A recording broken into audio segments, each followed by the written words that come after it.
Buenas tardes a los presentes en esta cada vez más pandémica situación que vivimos, con lo cual muchas gracias por asistir a Tercios Viejos, pues a esta, iba a decir, serie de charlas y conferencias, pues que nos van surgiendo un poco a salto de mata, porque como entendéis es difícil planificar presentaciones de libros por motivos obvios, quién puede venir y quién no puede venir.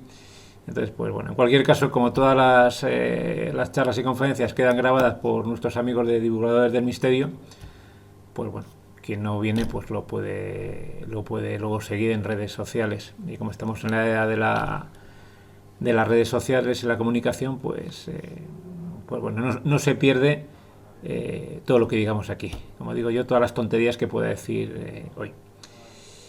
En cualquier caso, lo que hoy vamos a hablar es un poco un reto, porque, como os comentaba, hay que resumir en una hora 80 años, entre 1853 y 1913, yo creo que el periodo donde ha habido mayor número de guerras, conflictos seguidos y en distintos puntos del planeta a la vez, ¿vale? A lo mejor no en los volúmenes que tuvieron la Primera y la Segunda Guerra Mundial, pero podía decir, porque a mí me gusta explicar las cosas no con lenguaje técnico, que el récord de hombres empleados en una campaña en batallas estuvo en algunas de las guerras que vamos a describir aquí.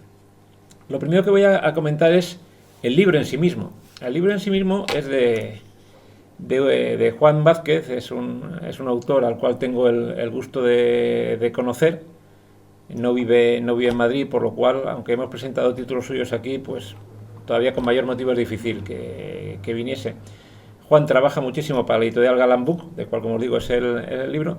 Y el libro realmente es lo digo para los que venís aquí, que supongo que os puede interesar el tema, os puede interesar porque ya lo conocéis o porque queréis meteros un poco en conocer todas estas historias y batallas, ¿no? De finales del 19, principios del 20. El libro no deja de ser un refrito, es decir, un refrito en el sentido, porque esto han sido una serie de entregas que fue haciendo Galán Book, ¿vale? En distintas, pues como una revista. Al final lo que ha hecho, se han juntado todas y se ha sacado este libro. El libro que bueno, como os digo, como todas estas cosas, como afortunadamente me gusta y tengo facilidad, pues me lo he tenido que revisar y montar en 48 horas. Entonces, yo os diría, si estáis buscando un libro como detalle de estas guerras, no, esto es un libro general, como entendéis, en 100 y pico páginas que puede tener, o sea, no puede resumir todo lo que hay. Ahora bien, en segundo lugar, sí que es cierto que el libro tiene, y eso os lo digo, o sea, por tener un cierto conocimiento de esta época, o sea, tiene una cantidad de material gráfico y mapas, que para mí siempre he dicho lo mismo, es muy importante en cualquier libro de historia militar, o sea que permite seguir bastante bien lo que es el desarrollo de las campañas, o sea, es decir, el libro está muy bien ilustrado. Pero vuelvo a repetir, no es un libro especializado. Si queréis saber algo de la guerra de Crimea, comprad los libros de la guerra de Crimea. O si queréis algo de la guerra de los Boers, hay Carlos, por ejemplo, por un nombre, Carlos Roca, es el mejor autor, y es de aquí, es de nuestro país, en Guerra Zulú y guerra de los Boers, ¿no? Entonces, bueno, hechas estas consideraciones, empezamos el sprint, voy a decir, para iros contando las batallas y las guerras de este periodo. Un último matiz antes de empezar. Hay tantas que me voy a dejar unas cuantas sin nombrar. Y cosa rara, porque me he traído aquí, me he hecho una pequeña lista. Yo soy de la opinión, o sea, cuando veo a alguien dar una conferencia, o sea, que el buen conferenciante, o sea, tiene que hablar a pecho descubierto, o sea, no tiene que mirarlo. Eso es que domina.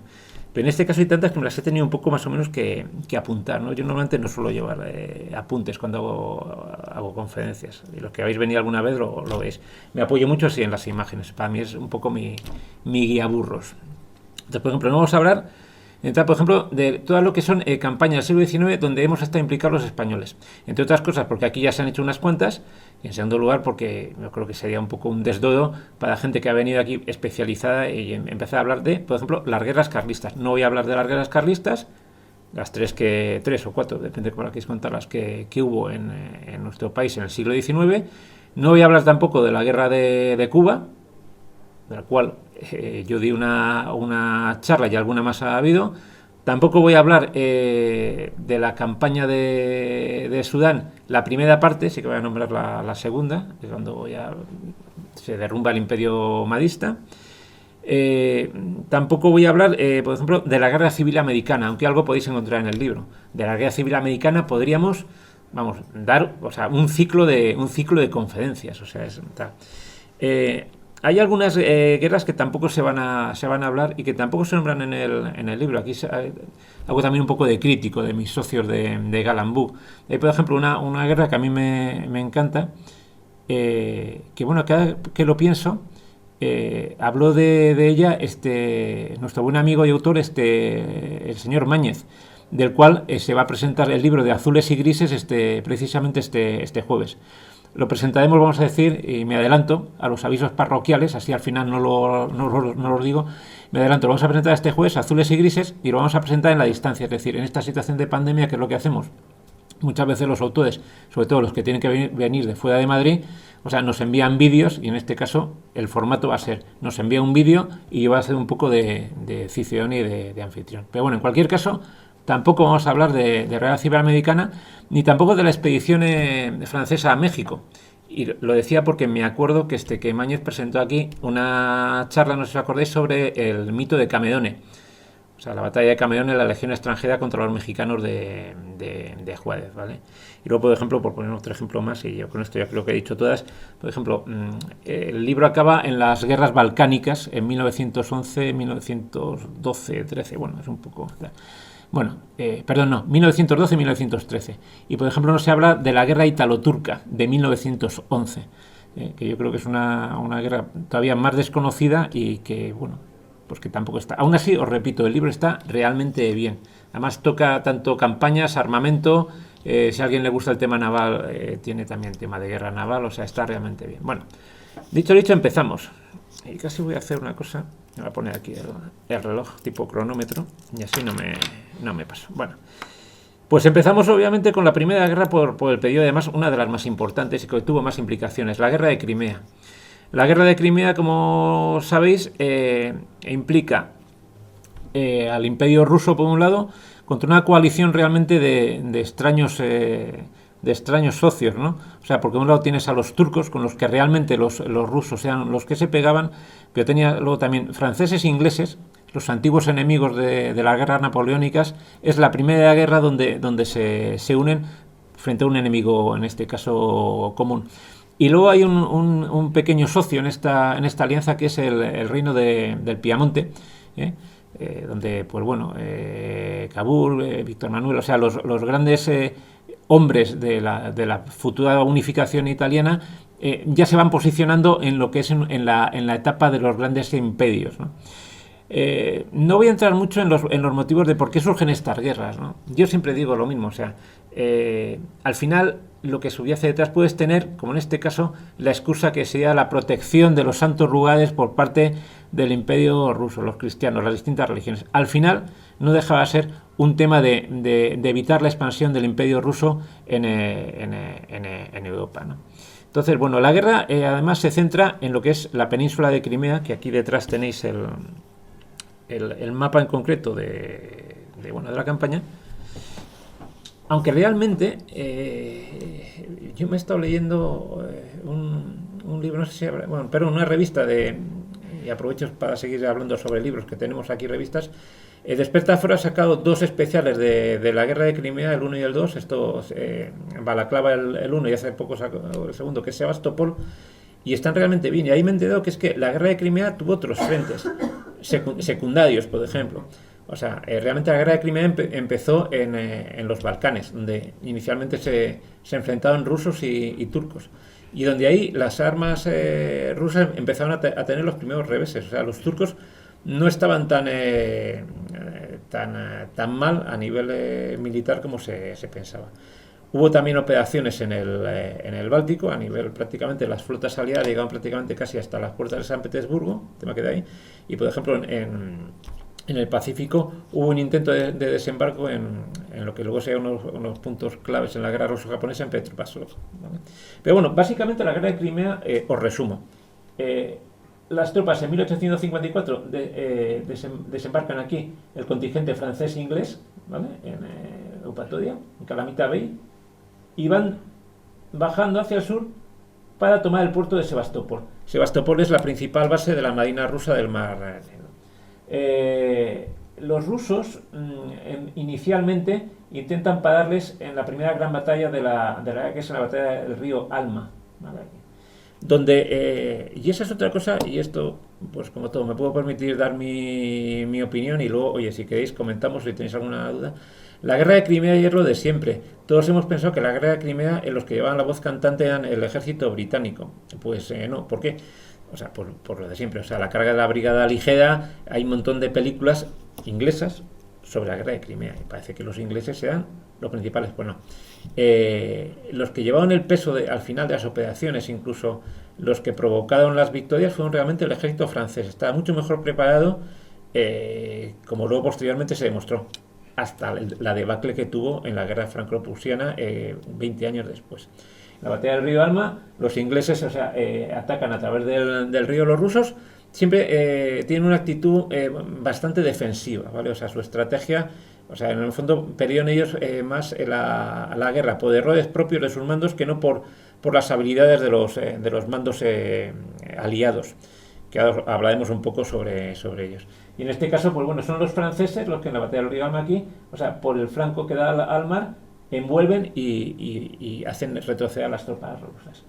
Una vez eso, siguen bajando el ejército aliado, cortan Sebastopol, lo aíslan del resto de la península, y aquí el príncipe Menchikov, que es el comandante en jefe de las tropas rusas, o sea, yo creo que es de las pocas acciones estratégicas que realmente acertó. En lugar de quedarse con sus principales tropas en Sebastopol, que hubiesen quedado bloqueados, sale y se coloca aquí en la península de Crimea.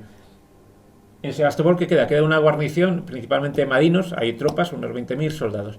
Y a la vez lo que hacen es la flota rusa, que obviamente es muy inferior a las flotas aliadas, sobre todo a la británica, prácticamente hunden todos los barcos para que no puedan entrar a través de la bahía.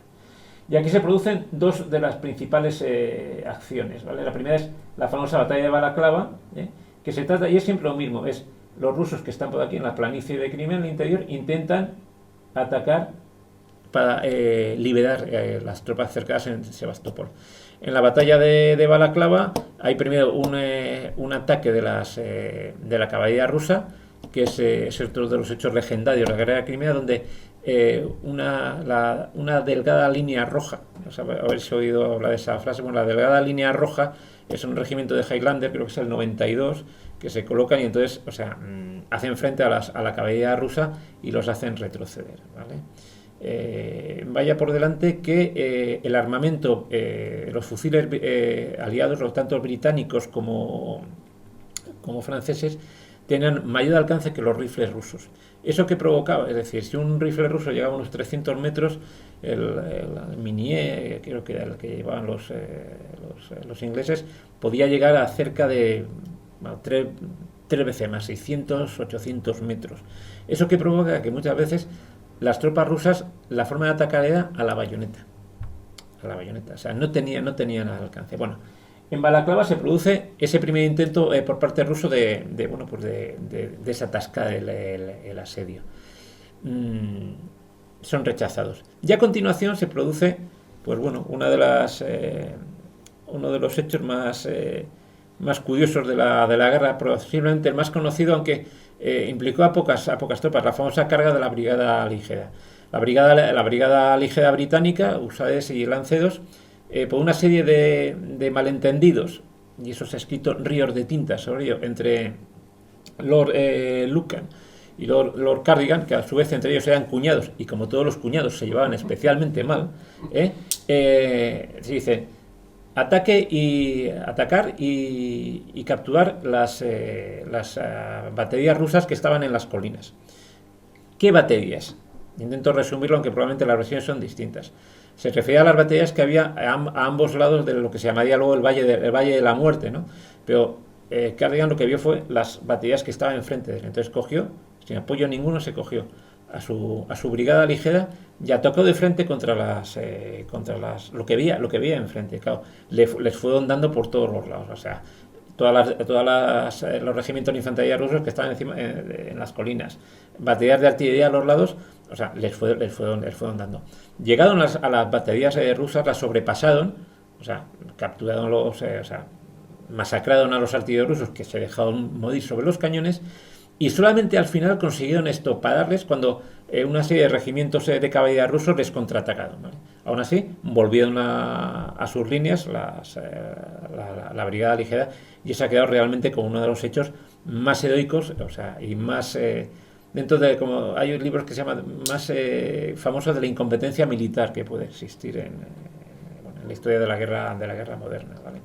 Básicamente aquí os he puesto un par de imágenes, las que veis en las dos que veis arriba es lo que realmente posteriormente fue la segunda parte de la guerra de Crimea, un invierno durísimo, donde los rusos atrinchados en la fortaleza de Sebastopol estuvieron resistiendo hasta que las tropas francesas, vuelvo a repetir, y no las británicas, consiguieron expugnar y conquistar el fuerte Malakoff, que era el clave para todo el sistema defensivo ruso. Una vez conquistado, los rusos vuelan los arrabales de la ciudad, el puente que había, cruzan y se retiran de Sebastopol, ¿vale? Prácticamente a partir de ahí la guerra ha acabado. Hay por medio otro par de batallas más, ya os digo, es que es muchísima información para tan poco tiempo y tantos años, donde estamos con el mismo patrón. Las tropas rusas intentan romper el cerco desde fuera de los aliados. Batalla de Inkerman y batalla del río Chernaya, donde por primera vez las tropas piamontesas reciben su bautismo de fuego. Un último apunte. El último apunte es que veis abajo la foto, es de las primeras guerras. Probablemente yo creo que en la guerra de Estados Unidos contra México de 1848, yo creo que hay las primeras fotos de aguerrotipos. Pero en esta guerra empieza a haber ya realmente un montón de fotos de la época. Entonces ya se ve realmente lo que era un soldado en aquella época, y los que abajo, pues, por ejemplo, son unos infantes ingleses. O sea, ya no tenemos que irnos a esos dibujos idealizados de pintura, ¿no? Bueno, aquí al lado se he colocado, permitidme que esta mañana me tengo que colocar las gafas.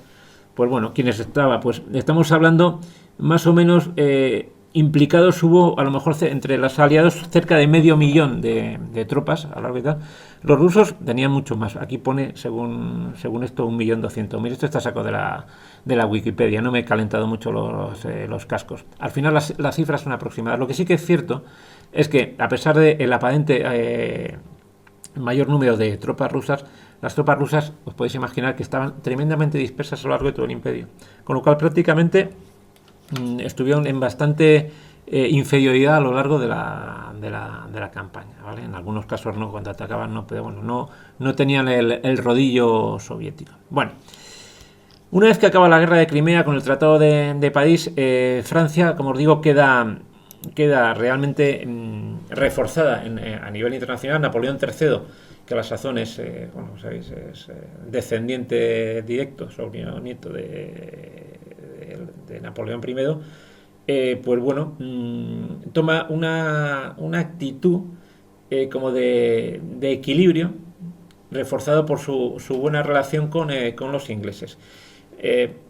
Pero realmente la estrategia de Napoleón choca con lo que son los imperios, lo que se llaman los imperios centrales, se llamarían en la Primera Guerra Mundial. Y obviamente, o sea, con los primeros que van a chocar es con los austriacos. Los austriacos, como sabéis, el imperio austriaco, al igual que el otomano, no estaba tan enfermo como se decía, pero tenía un problema probablemente más serio que los propios otomanos. Es decir, los otomanos siempre habían tenido el problema de los griegos, la independencia griega, que realmente la habían conseguido a principios del XIX, con la famosa historia de Lord Byron, la matanza de Quíos, y bueno, de temas que también son bastante conocidos incluso a nivel de arte, ¿no? Pero claro, los austríacos tenían una de sus posesiones, era el norte de Italia. O sea, en el norte de Italia O sea, había un sentimiento nacionalista y los italianos obviamente no son griegos. Eran más organizados, había un reino independiente, como os he dicho, el Piamonte, o sea, y a partir de ahí pues acaban chocando franceses y austriacos, mejor dicho. Franceses apoyan a los piamonteses contra los austriacos. Además, con un afán de revancha de la anterior guerra en 1848, donde los austriacos, al mando bueno, lo conocéis más por la música del concierto de Viena de comienzo de año, al mando del mariscal Radetzky. Bueno, pues la marcha Radetzky viene precisamente bueno, esta es una marcha en honor del general Radetzky, que derrotó a los italianos en la guerra de 1848, en Custoza. Vale, bueno, pues entonces chocan franceses y austriacos y nuevamente las armas francesas salen vencedoras. ¿Por qué?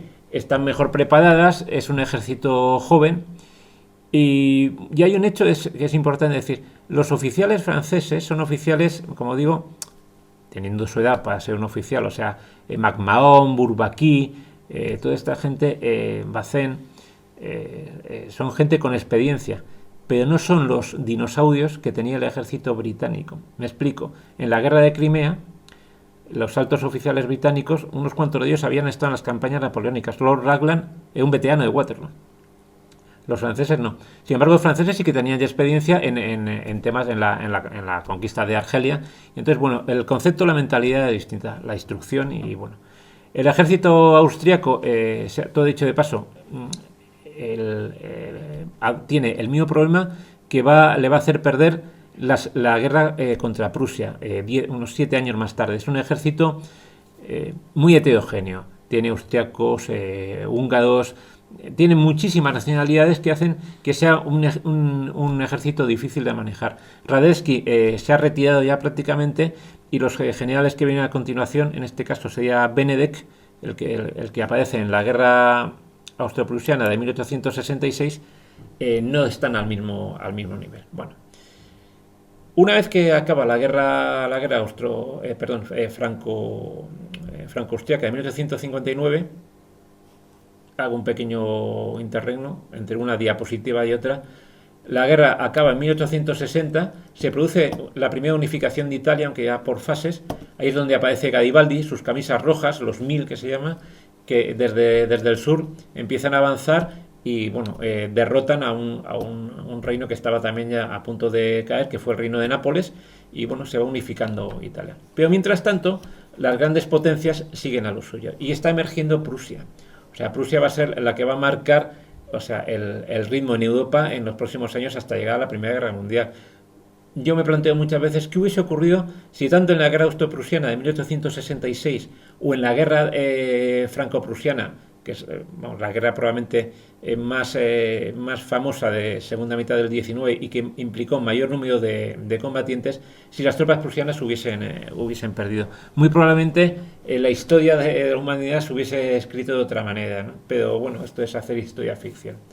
Guerra austro-prusiana. Por medio, el imperio alemán, no es imperio alemán, el reino de Prusia, todavía no es imperio, ha empezado a expandirse bajo el mando de el canciller de hierro, Otto von Bismarck, que es pues un estadista, nunca mejor dicho, de los que hacen época. Y aquí me permito la frivolite de decir, no como lo que tenemos ahora, y aquí meto a todos en el mismo saco. O sea, yo creo que de la época de Churchill hay pocos. Nos gustará más o menos, lo dan bien o mal, pero son estadísticas. O sea, no, lo que hay en día creo que no da la talla.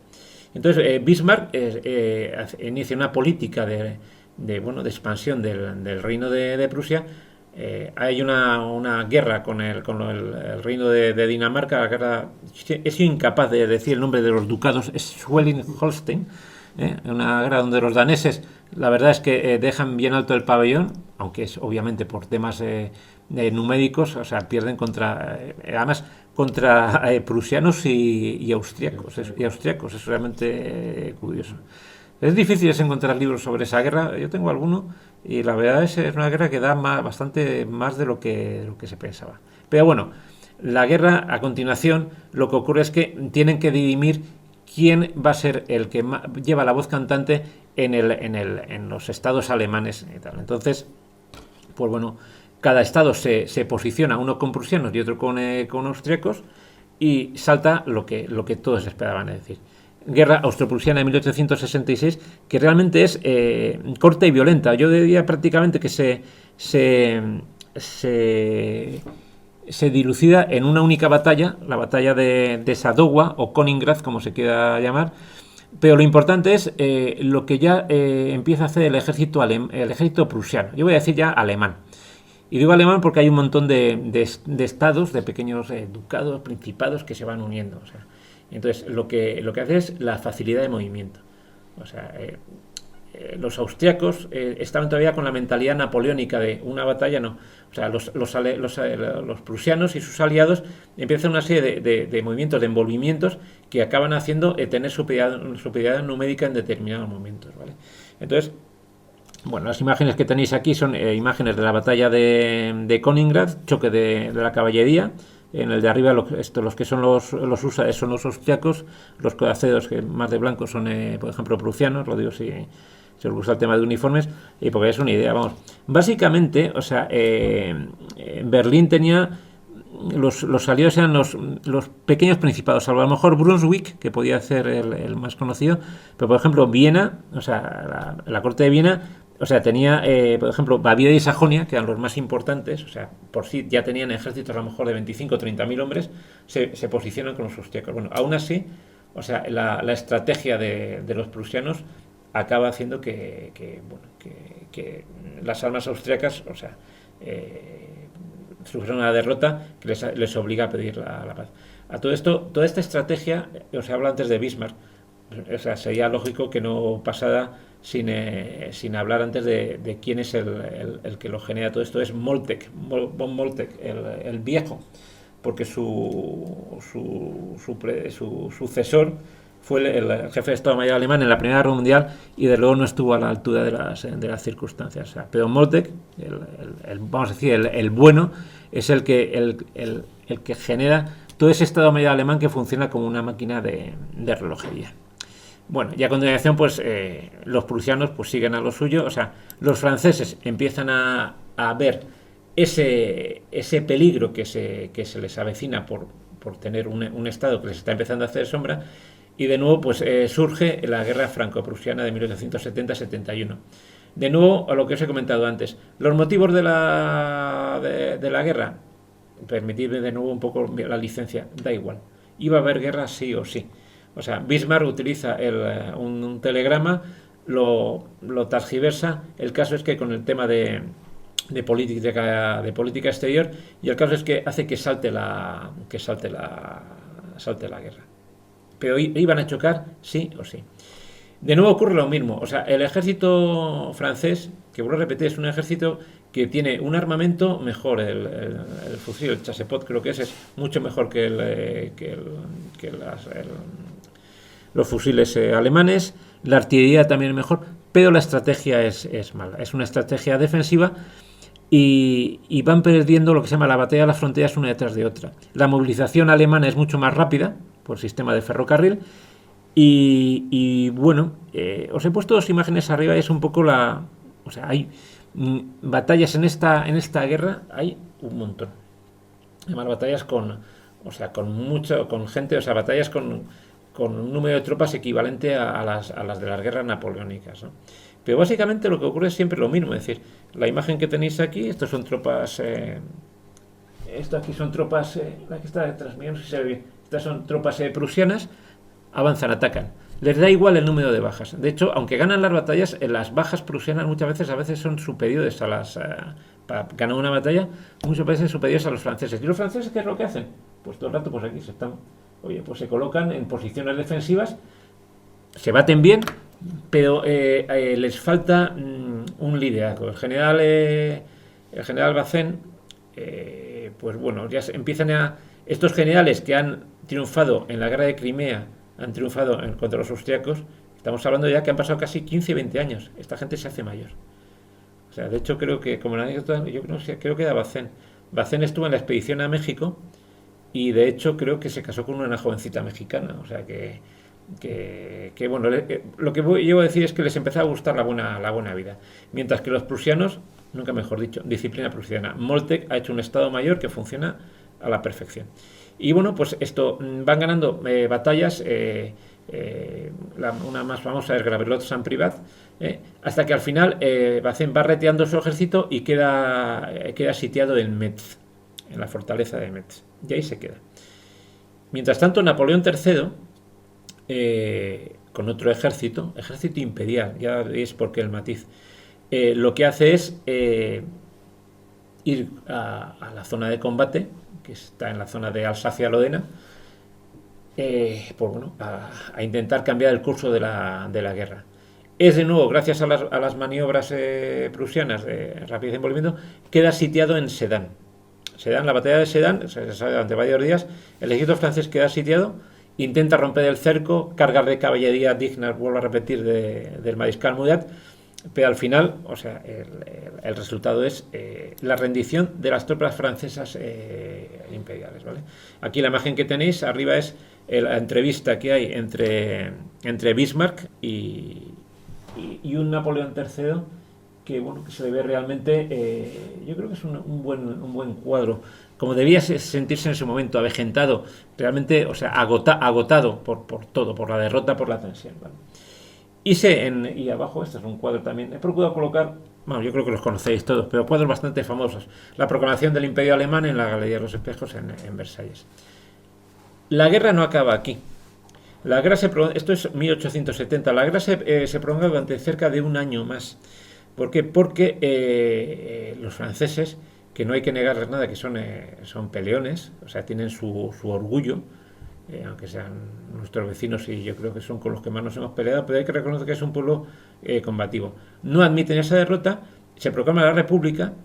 Ahí, de hecho, bueno, surge la Comuna de París, donde hay una pequeña guerra civil, o sea, donde los revolucionarios intentan aprovechar ese vacío de poder dejado por la caída del imperio de Napoleón III, pero se organiza un ejército republicano de la nada, donde curiosamente, contra el ejército alemán, imperial alemán en este caso, consiguen las primeras victorias importantes de la guerra. Aún así, ya la suerte está echada, o sea, el ejército alemán está mucho más rodado y, bueno, al final se acaba firmando definitivamente la paz. Por eso digo que la guerra franco-prusiana tiene la más conocida, la parte de Napoleón III, pero la guerra se prolonga, o sea, durante igual tiempo y con el mismo número de batallas y hombres implicados, y donde la suerte para las armas francesas está más equilibrada que al principio. Esto es lo que ocurre en Europa, ¿vale? Y ya entramos en la parte que a lo mejor a mí me gusta más, como sabéis, que es la parte un poco, la parte exótica, ¿no? Yo siempre he dicho que el siglo XIX, hoy en día, pues no sé, yo creo que estamos ya cercano a la guerra de las galaxias. Le pegas a un dron y mandas una bomba y ya está. Bueno, la Primera y la Segunda Guerra Mundial eran ya masas de soldados, la potencia de fuego soviético, los panzer alemanes. Aquí todavía estaba un poco el tema romántico, ¿no? De un poco la aventura, las expediciones, ejércitos europeos que quedaban copados y, bueno, pues empezamos con lo que es la guerra fuera de Europa. Y dado el periodo, pues lo primero es ha salido en bastantes novelas y bueno, una película. En la India, la perla de la corona británica, la rebelión de los cipayos 1856-57. Si tengo que decir algo sobre esta guerra, donde aquí, por supuesto, el número de combatientes es mucho menor, es 1. Esto se provoca, esta guerra surge de la manera más tonta posible, por un tema, los cipayos eran los soldados hindúes al servicio de los británicos. Pertenecían a la compañía de las Indias, no era realmente ejército británico. Entonces, estos soldados se les dio una serie de cartuchos. Los cartuchos estaban engrasados en sebo de cera. Entonces, muchos de estos soldados eran pues musulmanes, entonces, y para ellos era un sacrilegio el morder el cartucho para meterlo. Esto, en manos de los agitadores hindúes, pues bueno, provocó que se negasen a coger las armas. El tema fue a más. los oficiales británicos, el virrey de la India, no supieron frenar estos movimientos, y en un caldo de cultivo donde prácticamente se habían estado pegando hindúes y británicos prácticamente desde hacía 80 años, prácticamente. O sea, recordamos, por ejemplo, que Wellington, el vencedor de Napoleón, empezó su carrera militar en la India, en batallas contra los distintos reinos de los Rajas, los iban conquistando y tal, hasta que las últimas guerras fue esto contra los Sikh en 1848 más o menos, y estaba ya hablando de contra ejércitos realmente, o sea, formados y con asesores europeos. Entonces prácticamente, o sea, no estaba cimentada todavía el poder británico en la India. Entonces esto provoca esa explosión de una sublevación de las propias tropas que estaban ahí, ¿vale? ¿Qué es lo que ocurre? Los ingleses a toda prisa tienen que enviar tropas inglesas 100% para sofocar la rebelión. La rebelión se prolonga durante cerca de 2 años, donde se hacen auténticas barbaridades. O sea, en primer lugar, o sea, a la colonia europea, civiles, o sea, los oficiales que quedan rodeados. Hay Caupode y Medut, que son de los cuarteles, acuartelamientos donde quedan aisladas esos pequeños núcleos de resistencia ingleses, y en uno de ellos, por ejemplo, una vez que se rinden, o sea, son masacrados, o sea, tanto hombres, mujeres y niños, ¿no? La respuesta, pues como ocurren estas cosas, habría que verlo hoy en día, pero qué barbaridad. Bueno, como hemos dicho aquí muchas veces en muchas conferencias, hay que verlo bajo la óptica de aquella época. En ese caso, pues pongo otra imagen bastante. Yo la primera vez que la vi hace muchos años me quedé realmente sorprendido. Aquí abajo, ¿veis aquí abajo? Se coge a los prisioneros hindúes, se les ataba sobre el armón del cañón, así, sobre la boca del cañón, y se disparaba. O sea, imaginaos dónde iban los trozos del pobre desgraciado que le habían colocado ahí. Eso además, o sea, provocaba bastante terror en esta gente, porque en sus religiones, o sea, no podías entrar al cielo por si estabas desmembrado. Entonces, claro, pues bueno, o sea, la verdad es que, el caso es que a sangre y fuego los británicos, o sea, acaban con esta rebelión, y con ello reafirman su dominio sobre lo que es la India. Porque a continuación se encuentran con una zona de conflicto que sigue estando todavía, que es Afganistán. Los afganos son dignos de elogio, o sea, no han podido con ellos ni los ingleses, y hoy en el siglo XX ni rusos, y si me apuráis, ni la coalición internacional. ¿Por qué? Hay distintos motivos. O sea, en primer lugar, yo creo que es el propio país. El propio país es tremendamente montañoso. Es un país muy complicado. O sea, tiene pasos, valles. En segundo lugar, es el propio afgano. El afgano, ya no digo casi el de hoy en día, pero vamos, eran auténticos, gente que nacían con un fusil en la mano. O sea, eran inmanejables.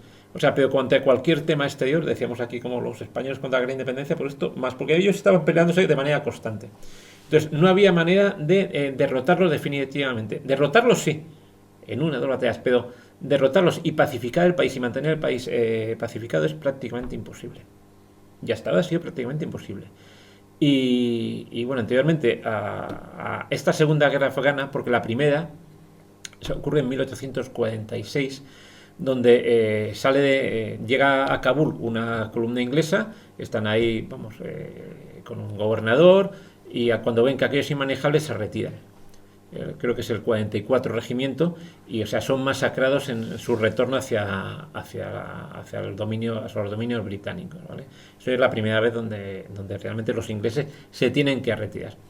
¿Por qué vuelven de nuevo los ingleses a Afganistán? Pues de nuevo por los rusos. Vuelvo a repetir, hay una revista de Despertaferro que se llama El Gran Juego, donde la política, la estrategia pues de igual manera que en el siglo XX fue la Guerra Fría, pues en esta época, y más en Asia, donde había grandes extensiones de regiones que realmente no estaba muy claro de a quién pertenecían.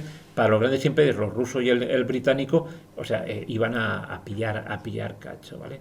Pues vuelven de nuevo bueno, se produce otro de los famosos desastres, no es tan exagerado, victoriano, donde, pues bueno, como muchas veces ocurre por confianza, pocas tropas, las tropas que iban además no eran veteranas, eran recién reclutas, y pensaban que los afganos pues eran casi, pues no sé, como salvajes con arcos y flechas.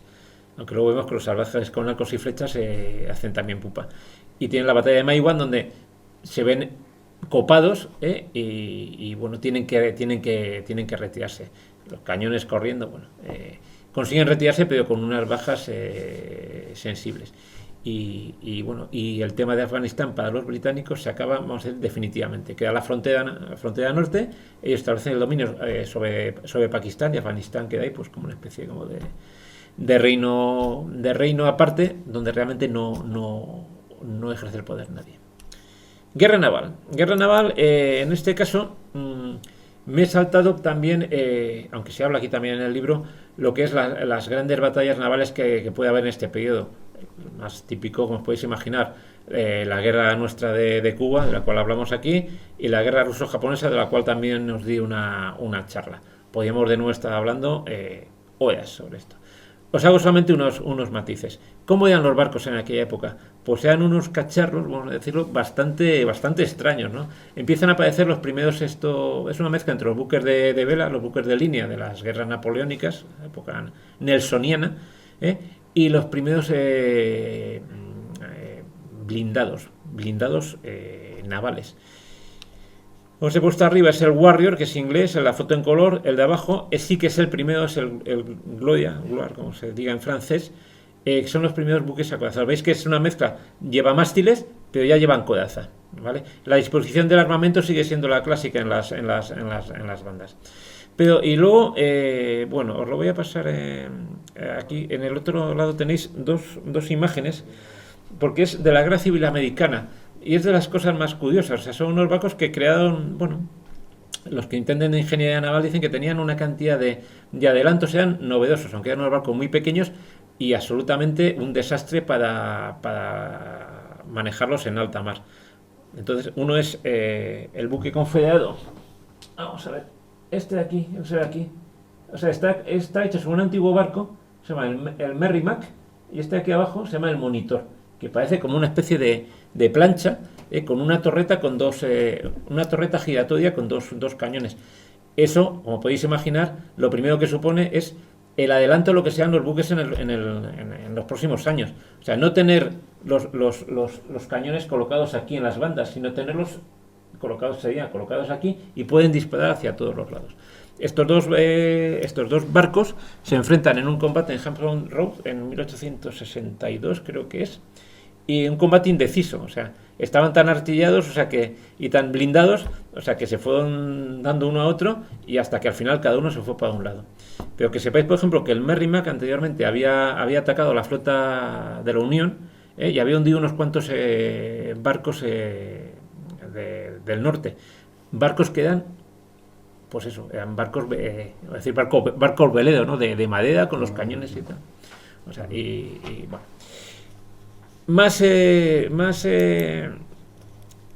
Por poner dos ejemplos de guerra naval de esta época. Tenemos, bueno, en este caso vamos a hacer un poco de patria, y tenemos pues la batalla del Callao, donde la fragata Numancia, que es la que tenéis abajo en la foto en blanco y negro, con el almirante Méndez Núñez, pues bueno, pues estas cosas que tenemos un poco de Quijote. Se envió una expedición ahí, o la guerra que había contra Perú en aquella época. Nada se nos había perdido ya en un imperio que había dejado de ser nuestro hace unos años, y bueno, pues bombardean la base naval del Callao. Hay opiniones a todos los gustos. ¿Predomina esto de las baterías de costa frente a los buques? Yo diría que a lo largo de la historia militar hay de todo. Hay de todo. O sea, adelantándome, por ejemplo, a una que hablaremos un momento después, a la guerra de los Boxers, las flotas aliadas en los fuertes de Taku, creo que sea en chinos, O sea, las frutas sedas los arrasan. Y sin embargo aquí, pues bueno, en el Callao, vamos a decir que a costa de no muchas bajas, prácticamente el Callao queda bastante tocado. Creo que Méndez Núñez tuvo en el combate unos 40 y tantos muertos, ¿vale? Y luego, pues como cosa curiosa, en esa mezcla de que estamos evolucionando de lo que son los buques de vela a los buques acorazados, está la batalla de Lisa. La batalla de Lisa es un resultado de la parte naval de la guerra austroprusiana de 1866. Los italianos no pierden oportunidad de declarar también la guerra a Austria, a su enemigo de siempre. Entonces, es un frente secundario, pero ellos sí que chocan en el Adriático, ¿vale? Entonces, curiosamente, aquí la victoria es austriaca. Y además, de una manera bastante curiosa, se decide por un ataque al espolón, vamos a decirlo. O sea, cargan los barcos austriacos del almirante Tegetov contra Persano, el almirante persano italiano, y hunden uno de los barcos, ¿vale? Es absolutamente atípico, ¿vale? De hecho, esto intentó en la guerra chino-japonesa de 1994, el almirante chino contra la flota japonesa intentó hacer algo parecido y fue un desastre, ¿vale? Las guerras a partir de ahora se deciden a cañonazos. Seguimos con estas guerras, como digo yo, que están por ahí perdidas, pero que son, es decir, unas más o menos conocidas. Y aquí tenemos, pues bueno, para mí es una de las favoritas. Mira, de esta todavía no hemos hablado, es la guerra de Zulú. La guerra Zulú para mí es sorprendente, porque aquí sí que realmente un ejército, o sea, y con todos mis respetos de gente de color, negro, lo que queráis, o sea, le paran los pies al Imperio Británico, o sea, y de hecho se ganan el respeto de lo que es la corona británica. Hay una frase que no me acuerdo quién es, no sé si es el primer ministro británico o la reina Victoria, no me acuerdo. Dice, ¿quiénes son ese pueblo de guerreros que mata a mis soldados y que destroza mis tropas y mis banderas, ¿no? Bueno, pues resulta que el Imperio Zulú es un imperio, y nunca mejor dicho, o sea, lo crea a principios del 19 Shaka Zulú, que es el primer rey, y es un imperio guerrero. De hecho, aparentemente, si entendéis sobre el tema del ejército Zulú, tú lo ves y dices, bueno, estos son unos guerreros que van con unos escudos y unas... no, vamos a ver, que sepáis que cada escudo, o sea, esta gente tiene regimientos, pero regimientos de verdad. O sea, los nombres obviamente, pues que un regimiento se llame un Fijo o un Gubamakoshi, pues nos da igual, pero son regimientos al estilo europeo, pero ellos se lo han creado. Los escudos y las plumas que llevan son distintos para cada regimiento. Los regimientos, además, hay regimientos veteranos, hay regimientos de jóvenes que no están casados, por ejemplo, o sea, y tienen una estructura militar. Y de hecho, la más famosa desastre militar, o sea, yo creo británico de las guerras coloniales, incluso de manera puntual, que es la batalla de San Juana, que es la que se ve aquí arriba con esta de aquí detrás, se ve el macizo, se debe precisamente a esa no conocer a este ejército zulú. O sea, los británicos tenían experiencia de lucha contra tribus africanas, pero ellos sabían que se colocaban una línea, empezaban a disparar y se iban cayendo. La potencia de fuego era suficientemente para derrotar a cualquier tribu africana. Pero en este caso, aparte que el ejército zulú, o sea, era bastante más numeroso, o sea, en esta batalla el ejército zulú estamos hablando de 40.000 guerreros, ¿vale? También es cierto que les falló la estratégica a los ingleses. Lord Chelmsford, que era el comandante en jefe de las tropas británicas, divide por una mala reconocimiento, divide sus tropas. Deja en lo que es el campamento principal unos 1.500 soldados, que no es el 24 regimiento de infantería, más tropas auxiliares y tal. Y claro, 1.500 contra 40.000 zulúes. Y los zulúes tienen además... una táctica que es la de los cuernos, ¿no? Ellos tenían un bloque central de tropas, pero las alas, con los cuernos, eso les envolvían, el impi. Los impis eran los que les envolvían. Entonces, claro, los británicos no se dieron cuenta que estaban siendo envueltos. Aún así, probablemente con la potencia de fuego podían a lo mejor haberlo aguantado.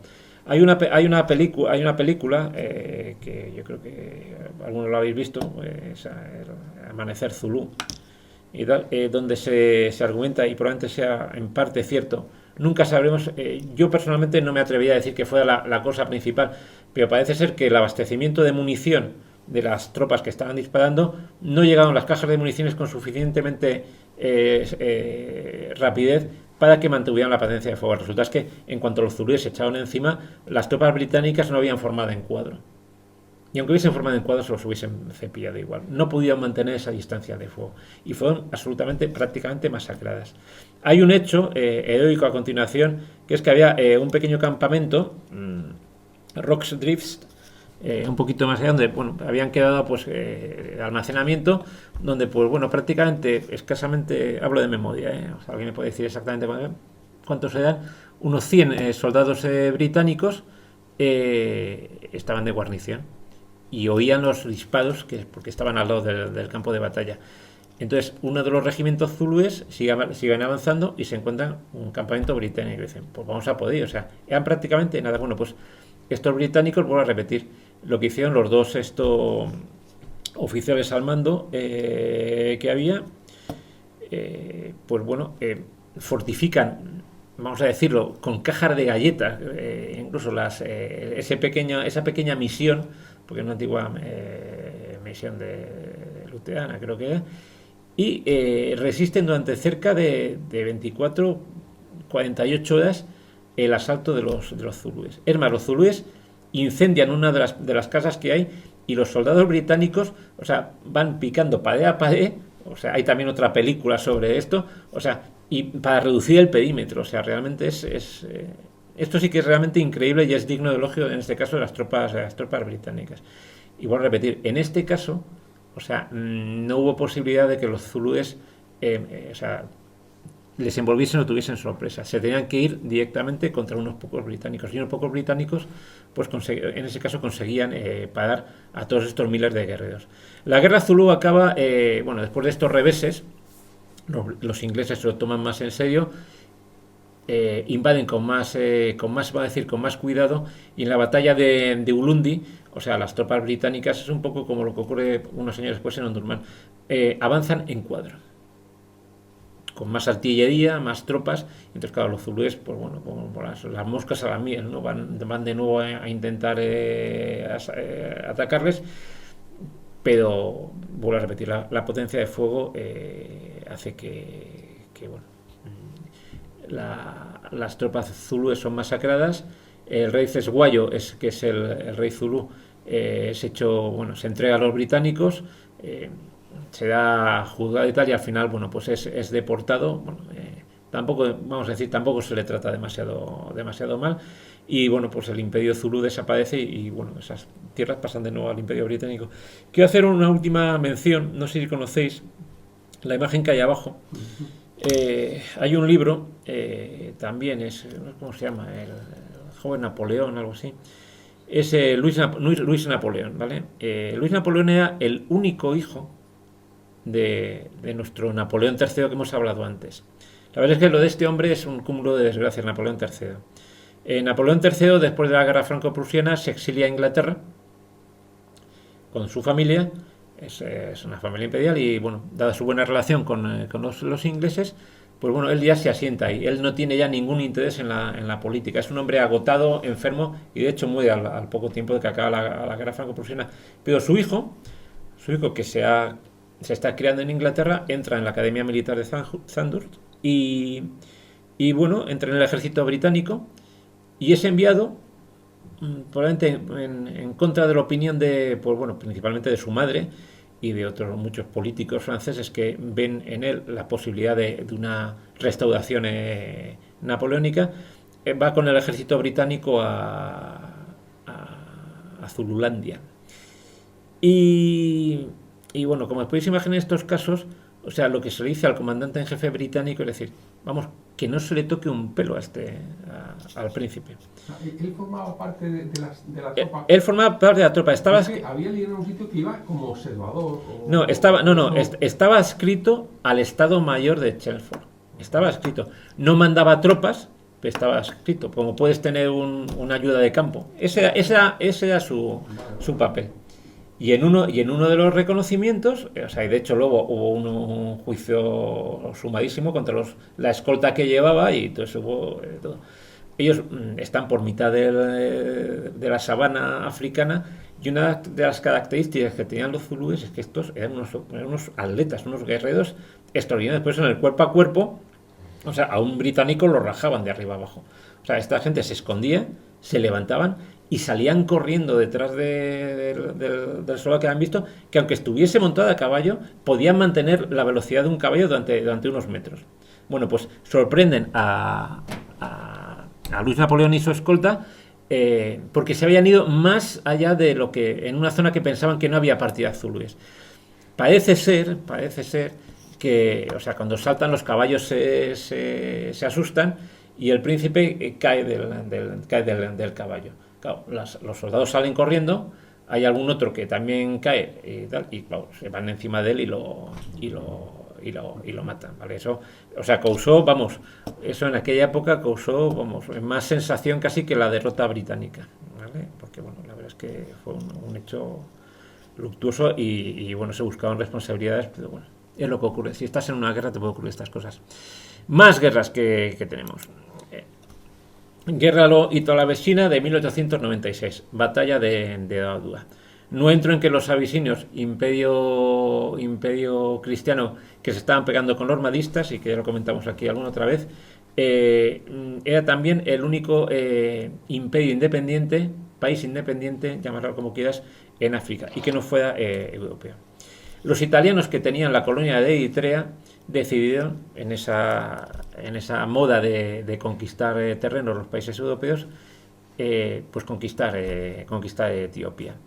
Debo decir que esta derrota, hasta la derrota de nuestra de Anual, a mí es que me gusta el símil deportivo, tiene el récord de bajas europeas en una derrota de tropas, va a decir, coloniales. Pongo un ejemplo, o pongo datos, mejor dicho. La famosa batalla del Little Bighorn, que yo lo meto también ahí, o sea, los indios se cargan al 7º de caballería. Las bajas del 7º de caballería fueron 200 y pico soldados, un poquitos. En Adua, pues bueno, pues estamos hablando prácticamente pues de unos 7.000 muertos, 7.000, es difícil decir porque las tropas italianas, aunque había muchos regimientos italianos de la metrópoli, había también tropas eritreas, pero bueno, 7 y 10.000. Hasta que no llega Anual, donde perdemos cerca de 20.000 hombres, o sea, el récord de muertos, de bajas, es Adua. El de en medio es el Ras Menelik, ¿vale? Y de nuevo, ¿cuáles son los motivos de esta derrota? El afán imperialista de un país europeo, el menosprecio de lo que se consideran estos razas inferiores, con lo cual vaya desde aquí, o sea que yo creo que en esta vida, por supuesto, no hay que ser racista, o sea, hay que tener mucho respeto al que tienes delante, en todos los sentidos de la vida, ya que estamos en la época de lo políticamente correcto. Yo creo que nadie se ha inventado nada nuevo, o sea, yo creo que bueno, y si lo llevas al ámbito militar, pues mira lo que les ocurrió a los ingleses con los zulúes y lo que ocurrió a los italianos con los etíopes. Entonces, ¿qué es lo que ocurre? Las tropas italianas pues avanzan en un terreno que les es desconocido, en este caso es bastante escabroso, las columnas se van separando y bueno, las tropas del general Baratieri pues van siendo copadas, o sea, y destruidas las columnas una a una en una serie de batallas. O sea, el resultado pues, bueno, es o sea, que Etiopía seguirá siendo un país independiente hasta que Mussolini en 1935 dice que ya está bien, decide vengar, o sea, a sus antepasados e invade Etiopía. Obviamente el armamento, vuelvo a repetir, estas son las últimas guerras donde no había tanta diferencia tecnológica entre unos ejércitos y otros. Es decir, tú le das a un afgano un fusil y te disparará casi igual o mejor que un británico, ¿vale? En 1935 los cañones, empiezan a haber ya carros blindados, la aviación caen de los países europeos. Bueno. Otra de las guerras donde, bueno, a mí siempre, como digo yo, me han gustado los que pierden, ¿no? Y en este caso es las guerras Boers. Las guerras Boers hay realmente dos, aunque la primera guerra Boer yo la definiría casi que es una batalla, es la batalla de Majuba, Majuba Hill, la colina de Majuba, donde prácticamente 4.000 ingleses intentan invadir el país de los Boers. ¿Quiénes son los Boers? Los Boers son colonos holandeses que habían llegado a principios del 19, 1820, 1830 a Sudáfrica a establecerse como granjeros. Son protestantes y, bueno, se pelean con los zulúes, tienen una serie de guerras y tal, pero se hacen su hueco en son básicamente granjeros. Son gente acostumbrada a pelear, es lo que digo. Y en este caso además son europeos, son holandeses. O de origen holandés, o de origen luterano, vamos a decir, en el más amplio sentido de la palabra. Bueno, pues esta gente, pues bueno, en este caso es una tribu blanca de África, y los ingleses, en su colonialismo expansionista, chocan con ellos. Obviamente no se ponen de acuerdo y los invaden. El primer intento de invasión de los territorios boers en 1880. En la batalla de Majuba estamos con lo que va a ocurrir a mayor escala pues casi 20 años después, en la Segunda Guerra Boer, que es la más conocida. O sea, las tropas británicas se posicionan en una colina pensando que esa colina domina el terreno. Los Boers, que son los comandos Boers, se llama comando como el regimiento, pero son agrupaciones de vecinos que se juntan y los veis ahí, veis la pinta que tienen, parece una panda de forajidos. Son con ropas civiles, con los correajes, armados hasta los dientes y con unos fusiles que los cuidaban como si fueran sus hijos.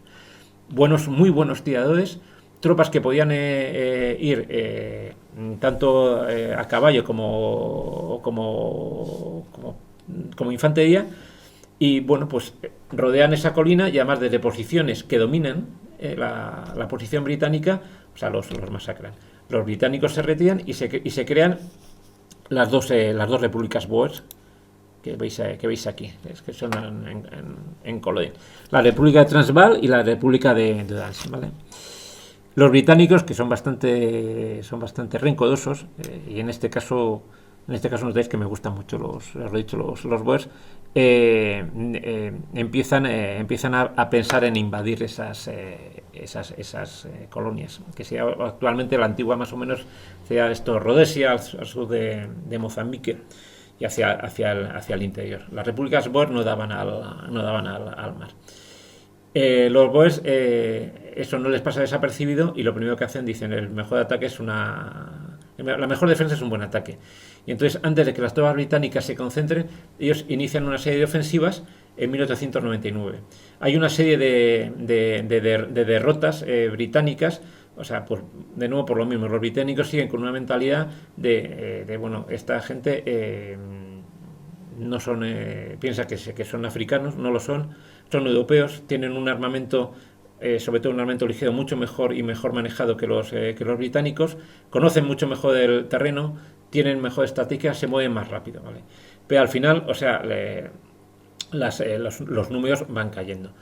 Las tropas Boer, como todas las tropas, vamos a decir, ejércitos ligeros, no tienen una gran capacidad de asedio. Es cierto, veis aquí una foto aquí abajo. Esto de aquí abajo no se ve, es una posición Boer. Este es el Colenso, es el río. ¿Veis cómo va el río?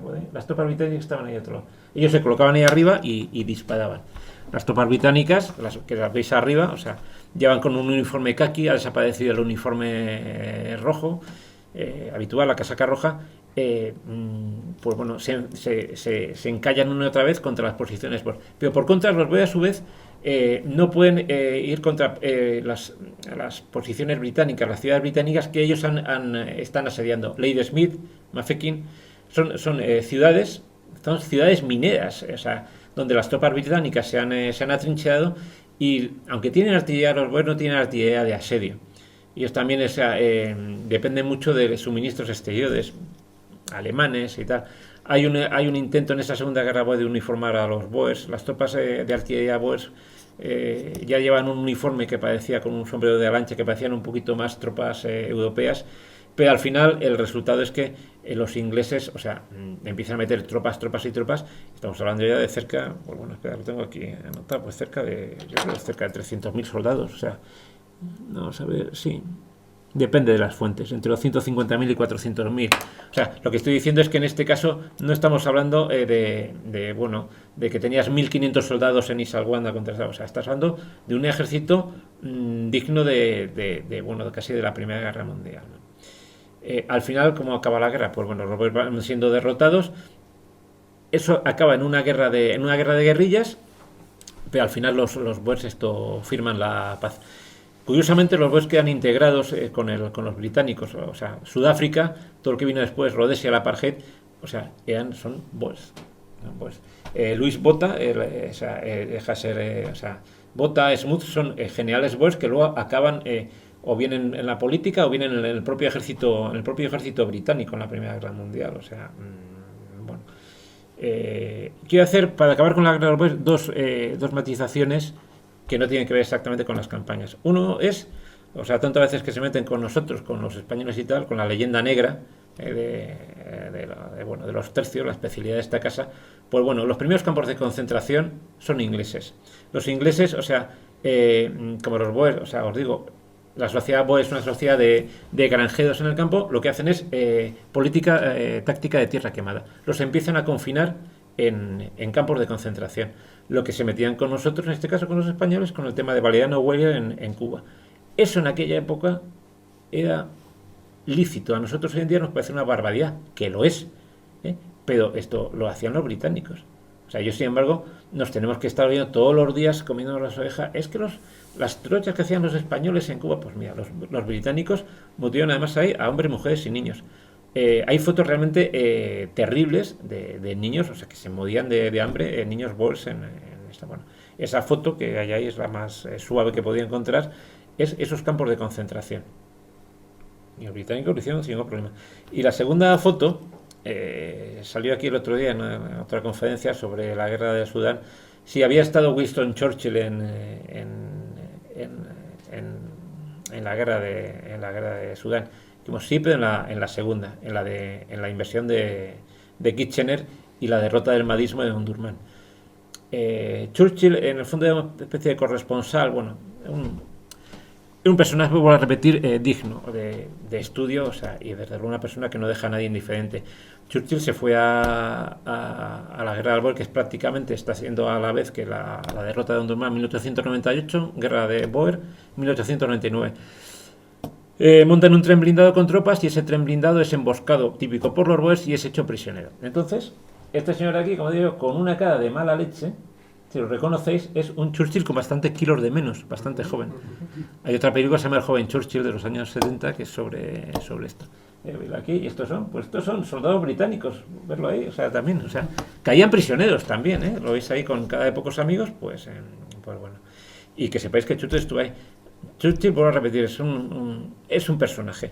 O sea, cae prisionero, el gobierno boer sabe quién es, ya es una celebridad, es una persona que, bueno, apunta maneras. Churchill al cabo de un mes prácticamente se consigue escapar. Le ponen precio a la cabeza, pero Churchill se escapa y consigue llegar a las líneas británicas. Por eso te digo que, bueno, nos gustaba o no el señor Winston Churchill, pero desde luego nadie le niega el valor. ¿Vale? Seguimos, ya queda menos. Rebelión Boxer de 1900. Yo empezaría aquí por lo que todos conocemos. La película, 55 días en Pekín, con mi amigo Charlton Heston y otro actor que me encanta, que es David Niven, es la carátula de la película. Os diría que la película, como sabréis, fue rodada en Las Rozas. Yo me acuerdo que de pequeño, esto lo he contado, yo soy como los abuelos, o sea, lo voy a contar veas una y otra vez. O sea, cuando mis padres tenían una casa en la sierra, subíamos, y desde la carretera de La Coruña, según subes a mano izquierda, al fondo se veían un poco lo que eran las antiguas murallas de Pekín, se veían ahí hasta que, bueno, aquello, pues el boom inmobiliario hace muchísimos años desaparecía. Bueno, el caso es que la rebelión de los Boxer salta por un tema de fobia hacia los europeos en China. China realmente sí que estaba tocada a nivel a nivel económico. De mitad del 19, la guerra del opio, o sea, todos los países europeos habían intentado sacar tajada económicamente. O sea, la dinastía manchú se había venido abajo.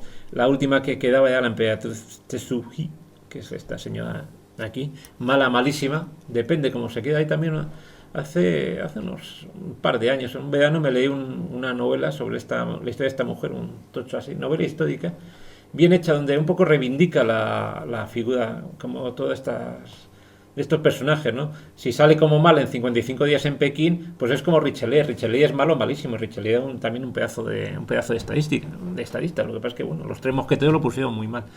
Bueno, el caso es que esta mujer, que era realmente hábil, quería echar a los europeos, pero sabía que no se podía enfrentar a ellos. Entonces se crea una sociedad secreta que son los boxers. Los boxers son estos señores que tenemos aquí. Bueno, esto de aquí detrás.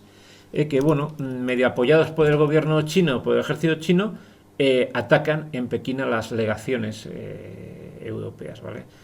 Y a partir de ahí, bueno, ese es el argumento de 55 días en Pekín, pero la guerra boxer tiene mucho más. O sea, las delegaciones con sus pequeñas guarniciones que tenían pues, bueno, los marines americanos, bueno, pues se defienden como pueden con lo que encuentran de esa masa de chinos que les atacan. Mientras tanto, un ejército de todas las potencias europeas avanzan desde la costa del Pacífico. Remontan el río, creo que es el río Amarillo. Bueno, no lo sé. No, perdóname, en este caso no me he estudiado mi lección de geografía. Fuerzan el bloqueo, lo fuerzas en Takú. Hay una serie de batallas campales contra el ejército chino realmente, y obviamente el ejército chino, por muy numeroso que es, no es rival para un conjunto de tropas rusas, japonesas, francesas, y bueno, la relación boxer es aplastada, y prácticamente al cabo de unos años la emperatriz Tsuji, que era ya una mujer bastante mayor, muere, y la dinastía manchú desaparece. Empieza por, bueno, lo que ya conocéis todos, la República China, Sun Yat-sen y Chiang Kai-shek, y bueno, lo que vino después con la guerra. La última guerra, y con la que hablamos, y con esto acabamos, es pues bueno, es una guerra bueno, en una zona que tradicionalmente ha sido muy conflictiva. O sea, la guerra de los Balcanes. La guerra de los Balcanes es el resultado de las incipientes naciones que hay, Rumanía, Bulgaria, Serbia, Montenegro, Grecia, de coger todo lo que puedan del imperio turco. Hay una primera guerra donde todos estos países que he nombrado son todos contra los turcos, y obviamente por motivos obvios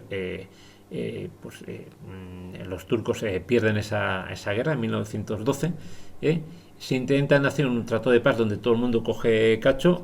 Turquía queda prácticamente incluso con menos territorio del que tiene actualmente. Y dices, ¿cómo es posible que vuelva a recuperar un poco lo que es la Tracia, la parte de tal? Porque un año después los búlgaros no están de acuerdo con ese reparto. Es el ejército mejor preparado de todos los que hay ahí, de todos los contendientes. O sea, estas fotos que hay por cada una, he colocado una. El ejército búlgaro son estos de aquí, estos de aquí abajo son griegos, estos de aquí son serbios, y lo de arriba, que vuelvo a repetir, que parecen bandoleros, son turcos, ¿vale? El ejército, Bulgaria, ataca con el afán de mejorar sus ganancias territoriales. Eso provoca que sus antiguos aliados se pelean con él, y los turcos también. Entonces, claro, los búlgaros, uno contra todos no puede ser. Y los búlgaros, o sea, pues bueno, son derrotados, lo cual permite a los turcos pues bueno, recuperar parte del territorio. Bueno, estas son pues bueno, fotos de cómo se desarrolla la campaña de los Balcanes. Todos contra todos. Lo que sí quería decir, vamos a ver, este libro, lo bueno que tiene, os digo, es que tiene, aparte de las campañas, tiene tema de armamento. Mi buen amigo Lucas Molina, socio de esta librería y dueño de Galambu, es un auténtico especialista en armamento, sobre todo en armamento alemán y en armamento de la Guerra Civil y Segunda Guerra Mundial, y no desaprovecha en estos libros que os recomiendo en poner desde el armamento. Aquí tenemos una serie de cómo evoluciona el armamento, ¿no? Pues el Minié, el Chassepot, el Martin Henry, que es lo que llaman los ingleses, y no he podido evitar para mí lo que es el mejor fusil de la época, que es con nuestro soldado de rayadillo, el Mauser, el Mauser español. O sea, de hecho los Mauser españoles, o sea, si hubiesen estado, vamos a decir, estratégicamente las tropas españolas mejor manejadas, el Mossos español mantuvo a raya a las tropas americanas en las lomas de San Juan. Aunque bueno, la historia es conocida por todas. Lo mismo ocurre pues con los cañones. O sea, los cañones se van haciendo más gordos. El mejor cañón, por ejemplo, en aquella época ya parece el 75 francés, el cañón de tiro rápido. Y bueno, pero como todas las cosas, depende de cómo se utilicen.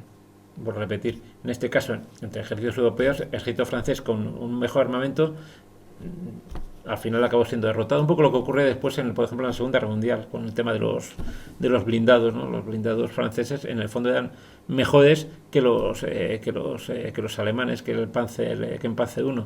En la Guerra Civil, el Panzer I era una caja de galletas comparado con el T-26 ruso. Pues bueno, en este caso,